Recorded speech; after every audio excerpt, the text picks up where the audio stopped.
मुख्तलिफ़ कॉल मुझे आती हैं, लोगों ने फ़ाइलें ली हुई है, अपनी जो है इंस्टॉलमेंट जो है वो सबमिट नहीं करा रहे हैं, थोड़ी बहुत इंस्टॉलमेंट सबमिटेड है, कहते हैं हमने बेचनी है। मैं उनसे पूछता हूँ जी बेचनी क्यों है? जिन लोगों के पास न्यू मेट्रो सिटी गुजर खान की इस वक्त फ़ाइलें मौजूद हैं, बैलेटेड हैं, नॉन बैलेटेड हैं, ऐसी फ़ाइलें जिनमें कोई ड्यूज़ अभी तक क्लियर नहीं हुए हुए, आपके पास सिर्फ एक ही ऑप्शन है कि आपने अपनी किस्तों को जमा करवाना है। अब बहुत सारे लोगों को ये गिला कि जी ये 2 साल का पेमेंट प्लान, हमें फ़ोन नहीं कर करके इंस्टॉलमेंट्स मांगते हैं, वरना हमें धमकियाँ मिलती हैं कि हमारी फ़ाइलें कैंसिल हो जाएंगी।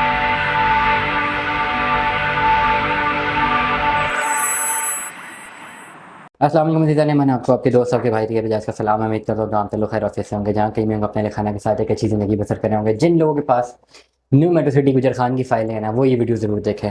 मुख्तलिफ़ कॉल मुझे आती हैं, लोगों ने फ़ाइलें ली हुई है, अपनी जो है इंस्टॉलमेंट जो है वो सबमिट नहीं करा रहे हैं, थोड़ी बहुत इंस्टॉलमेंट सबमिटेड है, कहते हैं हमने बेचनी है। मैं उनसे पूछता हूँ जी बेचनी क्यों है?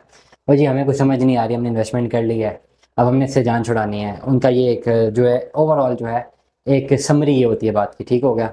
प्लस उनकी एक ये राय होती है जी मार्केट डाउन चलेगी, हमें नुकसान हो रहा है। या उनकी तीसरी राय होती है कि वो हमसे जो है पैसे मांग रहे हैं, हमारे पास पैसे देने के लिए नहीं है। या चौथी राय है जी डेवलपमेंट चार्जेस लग गए, अब हम वो जमा नहीं करवा सकते। ओवरऑल जिन लोगों के पास न्यू मेट्रो सिटी गुजर खान की इस वक्त फाइलें मौजूद हैं, बैलेटेड हैं, नॉन बैलेटेड हैं, ऐसी फाइलें जिनमें कोई ड्यूज अभी तक क्लियर नहीं हुए हुए, आपके पास सिर्फ एक ही ऑप्शन है कि आपने अपनी किस्तों को जमा करवाना है। You have no other choice. बहुत सारे लोगों को ये गिला है जी न्यू मेट्रो सिटी गुजर खान के हवाले से। मैं उनको कोई एडवोकेट नहीं कर रहा, मैं खाली बाय बुक चल रहा हूँ। बाय बुक में वो चल रहा हूँ कि जब इसकी बुकिंग हो रही थी, जिन लोगों ने की है वो देख के की होगी ना, ये 2 साल का पेमेंट प्लान है। अब बहुत सारे लोगों को ये गिला कि जी ये 2 साल का पेमेंट प्लान, हमें फ़ोन नहीं कर करके इंस्टॉलमेंट्स मांगते हैं, वरना हमें धमकियाँ मिलती हैं कि हमारी फाइलें कैंसिल हो जाएंगी। ऐसा नहीं करना चाहिए उनको, थोड़ा सा ध्यान रखना चाहिए क्लाइंट्स का, उनको थोड़ा टाइम देना चाहिए। लेकिन ओवरऑल अगर मैं तस्वीर का दूसरा रुख देखूँ, तो अगर मैं भी ले रहा था कोई प्लॉट, तो मैंने देखा 20 लाख रुपए का प्लॉट है, कॉस्ट ऑफ लैंड है, तो पहला सवाल तो मेरा ये होगा ना कि मैं पूछूं डीलर से डेवलपमेंट चार्जेस कितने होंगे। उससे मैं पहले अपनी राय ले लूँ, फिर उससे पूछूं, अगर वो मुझे बोले जी मुझे नहीं पता कितने हो सकते हैं, फिर मैं सोचूं, अपने आप को मेंटली प्रिपेयर रखूं कि यार 3 लाख 4 लाख भी लग सकते हैं, 2 लाख भी लग सकते हैं। मैं रिस्क लूँ, लेना चाहूँ तो लूँ, रिस्क ना लेना चाहूँ ना लूँ। ये फैसला मेरे अपने हाथ में था ना, अगर मैं बाइंग कर रहा था। दूसरा, जब मैं पेमेंट प्लान देख रहा हूँ, मुझे पता है कि 2 साल का पेमेंट प्लान है, तो इतना तो मुझे समझ आ जानी चाहिए थी कि 2 साल में मुझे पैसे क्लियर करना है। तीसरी बात मुझे ये भी समझ होनी चाहिए थी कि मे भी प्लॉट मिले 2 साल में, हमें भी ना मिले। जो पहले इनके प्रोजेक्ट्स हैं सारे, वो ज़रूरी तो नहीं था कि सारे के सारे टाइम पे डिलीवर हुए हैं। हर हाउसिंग प्रोजेक्ट टाइम लेता है, कुछ टाइम पे डिलीवर करते हैं, कुछ नहीं करते। तो ये 3 4 चीज़ें मुझे खुद सोचनी थी जब मैं कर रहा था। Forget about every YouTuber, forget about everything. मुझे अक्सर लोग फोन करते हैं जी आप लोगों ने बड़ा उठाया हुआ था। मैं उनको कहता हूँ 2 साल पहले की मेरी वीडियो देखे, मैं तो चीखें मार मार के कहता रहा कि जी आप इस तरह की इन्वेस्टमेंट ना करें कि आप समझेंगे प्रॉफिट आएगा। मैं तो ये बात पता नहीं कितने हज़ार दफ़ा कह चुका हूँ। लेकिन ओवरऑल एक मैं बायर्स पर्सपेक्टिव बता रहा हूँ कि अगर मैं कहीं पर गया हूँ, मुझे कोई डीलर जितनी बड़ी बड़ी बातें कर रहा है, मैंने डीलर को साइड पे किया, या तो डीलर जो मुझे बड़ी बड़ी बातें कर रहा था, मैं उससे कहता जी सारी चीज़ें लिख के दे दे, और अगर ये चीज़ें ना हुई ऐसी तो तुम जिम्मेदार होगे, मुझे पेनल्टी भरोगे। मेरी जहनीत का बंदा ये काम करे। नंबर 2, अगर मैं ये नहीं कर सकता तो मैं बाय बुक चलूंगा। मैं देखूंगा पेमेंट प्लान कितना है, डाउन पेमेंट कितनी है, पेमेंट प्लान कितना कह रहा है, डेवलपमेंट चार्जेस एक्सक्लूडिंग है, मतलब लगेंगे बाद में, ज़्यादा लग सकते हैं, plus time frame not defined है। अगर मैं ये चीज़ पे जाता हूँ तो मुझे समझ आएगी टाइम फ्रेम नॉट डिफाइंड है, 2 साल का पेमेंट प्लान है, ये 2 साल में पैसे तो मैंने देने ही देने, लेकिन प्लॉट ये देंगे ही देंगे, ये कहीं पर भी नहीं लिखा हुआ। ये मेरी कॉमन सेंस थी ना, मतलब मुझे रिस्क लेना है कि मैं रिस्क लूँ या ना लूँ। नंबर 2, डेवलपमेंट चार्जेस अनडिफाइंड है, ये भी जितने मर्जी लग सकते हैं, 50,000 लगे, लाख लगे, डीलर से पूछ रहा हूँ बता नहीं रहा, मतलब कुछ भी लग सकते हैं, मुझे मेंटली प्रिपेयर रहना है। तीसरी बात, ये दो सालों के अंदर मुझे पैसे भी सारे जमा कराने हैं। अब ये सारी चीज़ें एनालाइज करके जो है मैं अपना डिसीजन लूंगा कि आइदर मुझे इन्वेस्टमेंट करनी चाहिए या नहीं। मेरा जहन तब भी बनना चाहिए, मुझे डीलर बोलता रहे जी आपने इन्वेस्टमेंट करें, कल को लाखों का मुनाफा होगा, या तो मैं उससे रिटर्न में लिखवाऊंगा, ठीक है, और उसमें मैं कहूँगा अपना सिक्योरिटी का चेक है तो इस बात का। और अगर वो ऐसा नहीं कर रहा तो मतलब वो बात हवा में कर रहा है। हमने आज तक अपने व्लॉग में, मैंने आज तक व्लॉग में, जब न्यू मेट्रो आया तब भी मैंने नहीं कहा कि जी फाइलें ले ले लाखों रुपये मुनाफा हो जाएगा, कभी भी नहीं कहा। मैं हमेशा कहता हूँ लॉन्ग रन इन्वेस्टमेंट से। अब जिन लोगों के पास फाइलें हैं, वो अपनी किस्तें जमा करवा रहे हैं, they are going good. Development charges ज़्यादा लगे, डिस्काउंट मिल गया, अब वो करवा रहे हैं, आहिस्ता आहिस्ता उनकी इन्वेस्टमेंट सिक्योर्ड हो जाएगी, टाइम लगेगा। जिनके पास फाइलें मौजूद हैं और वो इस डर से नहीं करवा रही डेवलपर चार्जेस लग गए, ये हो गया वो हो गया, फाइलें माइनस में है। मैं तो पहले 2 साल पहले ही कह रहा था फाइलें माइनस में जाएंगी। मैं जो सारी वीडियो उठा ले, मैं हमेशा कहता हूँ फाइलें माइनस में, आर्टिफिशियल बबल में प्रॉफिट होता है, ये माइनस में जाती है। जब तक प्लॉट नहीं मिलेगा कुछ नहीं होने लगा।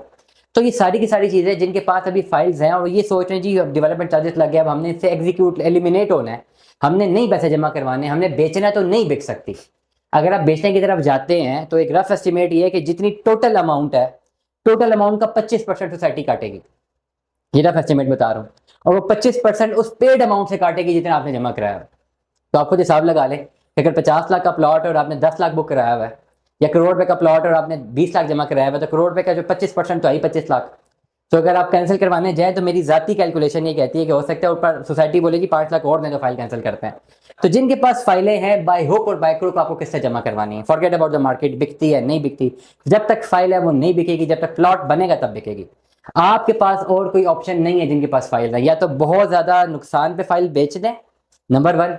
अगर नहीं बेच सकते होल्ड इट, होल्ड भी तब करें जब आप पैसे जमा करवा सकते हैं। थर्ड ऑप्शन आपके पास नहीं बन रही, अगर बन सकती है तो मैं जरूर अपने व्लॉग्स में बताऊं कि बन सकती है। मुझे मजबूरी है कि मैं बड़ा सच बताऊंगा जो अवेलेबल मार्केट में चल रहा है। बहुत सारे लोगों को बुरा भी लगता है ये इतना सच क्यों बोलता है जी, लोग हमारा फिर हमें बोलते हैं, तो मैं तो सच बोलूंगा। ओवरऑल रियलिटी बता रहा हूँ कि भाई अभी आपके पास फाइलें हैं, अब होल्ड करें, किससे जमा कराएं।